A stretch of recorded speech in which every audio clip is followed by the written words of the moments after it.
আসিফ ভাই কো কি হতো কা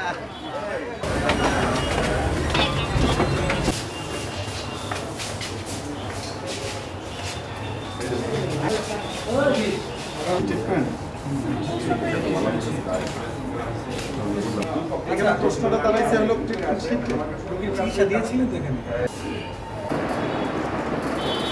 চলুক সিলগালা চলুক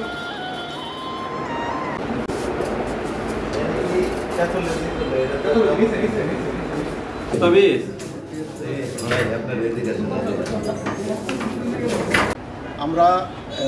আপাতত যেহেতু কয়েকটা রোগী এখানে ভর্তি আছে তাদের চিকিৎসার জন্য আমরা ইনডোরটা খোলা রাখার অনুমতি দিয়েছি কিন্তু ওটি প্লাস প্যাথোলজি বিভাগ